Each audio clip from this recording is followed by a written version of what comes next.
All right, we are going to continue with patterning. And more specifically, we are going to look at the relationships between expressions or equations and your graph in the pattern. And actually, we're going to do all this without the use of a t-table. And in order to do that, you need to understand these terms right over here. So if we look at our first expression, y equals 2x minus 3, that's actually equation.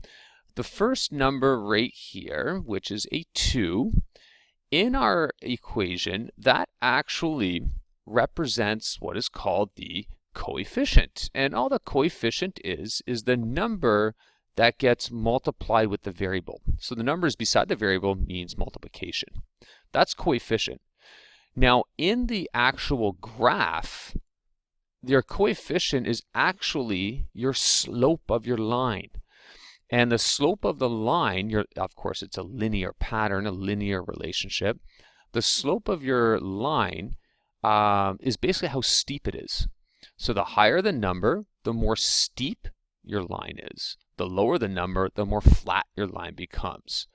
Okay, so that's what determines the steepness of your line. The second number here, which is a -3, in our expression or equation, it is actually called your constant, but in the graph, it is also your y-intercept. And the y-intercept is actually where your line in your graph intersects with this y-axis here. There's your y-axis, so your vertical line. Where does the line cross that? That's your y-intercept.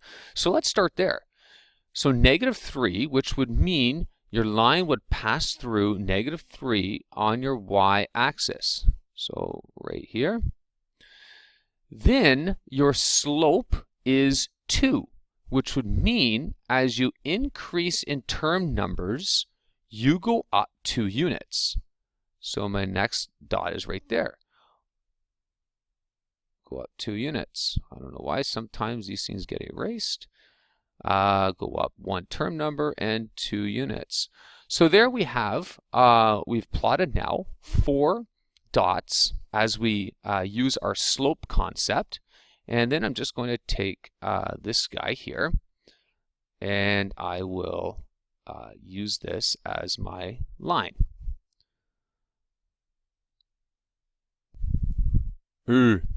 All right, so I kind of just paused the video to make sure that my line is straight. And as you can see, as you go up 1 unit, up 2, 1, up 2, the line kind of is not hitting the exact coordinate that it should be. For whatever reason, my laptop is not doing that. I can't get it exact for whatever reason. Anyhow, for the purpose of this video, though, it does show you how to construct your linear pattern. Let's go to the next one. So again, I like to start off with my constant +4. So this line will intersect the y-axis at +4, which is right there. And your slope is, now if there's no number beside your variable, so your variable being x, and there's no number there, that actually means 1, not 0. So your slope is 1. So that means as I go up 1 term number, I go up 1 value. So up 1, and just 1, and just 1 like that. And then I'll use this guy to draw my line, which I will pause and do that because I can't right now. All right, so I drew my second line. It actually worked a little bit better. As you can see, the slopes of my line are different.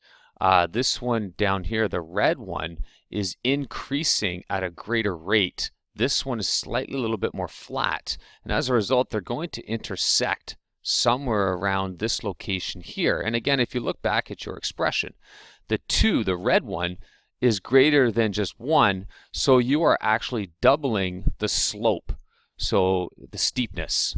And of course, they are starting at a different location on your y-axis. So this third one here is a very unique one because there is no constant. The constant is actually 0. So therefore, your y-intercept is 0.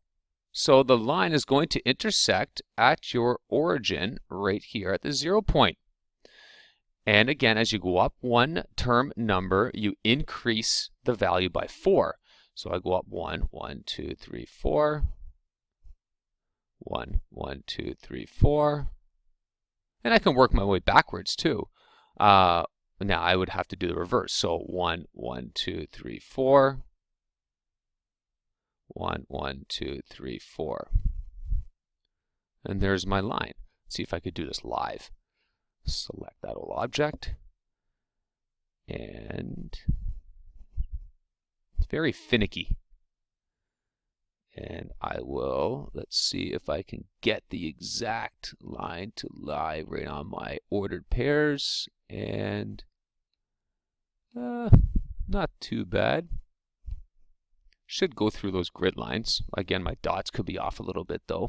But that's kind of where it should be. And it's intersecting at 2 different points because, again, you've got a slope now that's 4 times as much as the green and twice as much as your red. So it's very steep. Okay, so that's that one. All right, now my fourth pattern, my linear pattern, is y equals 4. So up here we had no constant. Here, which means that their line's going through 0. Here we have no coefficient, meaning no coefficient means no slope, which would mean your line has no steepness whatsoever, and therefore your line is actually just flat. So if I were to graph this, I can graph my constant first, which is 4. So that means 1, 2, 3, 4. It's going to intersect the y-axis right here at 4. And because there's no slope, that means as I go up 1, oh, there it goes again, my son. As I go up 1 term number, I continue at 4. There's no slope. It doesn't go up. It doesn't go down. And I can work my way backwards too. And I'll select my object. This one should be easy since I don't have to alter its slopeness or steepness. But I want to extend it. That's something I forgot actually to mention. Why do I extend my line? See what I mean? It doesn't go right on the grid line. John Starnes. Let's bring it down. Will it come down for me?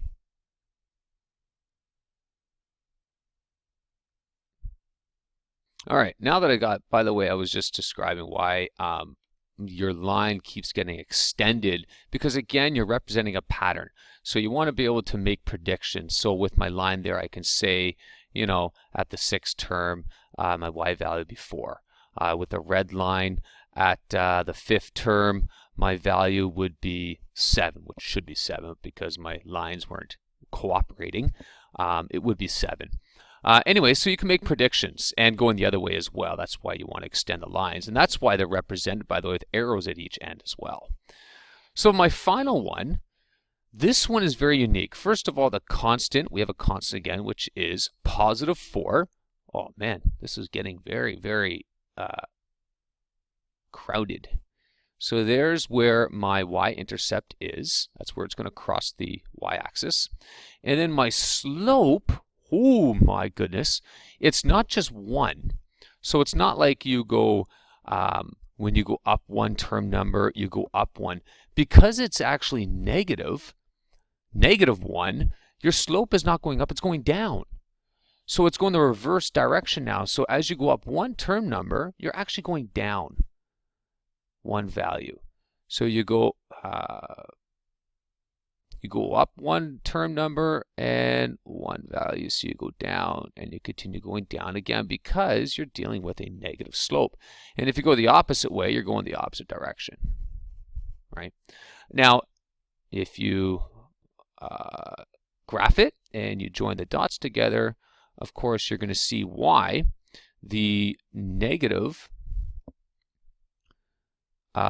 coefficient represents a downward pattern, a line that goes down. And will I get it? Ah, that's not bad. All right, so you can see here that my pattern is going down as opposed to the other ones are going up as you increase term number. Well, anyway, it looks a bit crowded now, but you can see how it's easy to graph patterns without the use of a t-table. And of course, if you prefer using the t-table, well, use the t-table. Use it to help you. Okay, all right, that's patterning.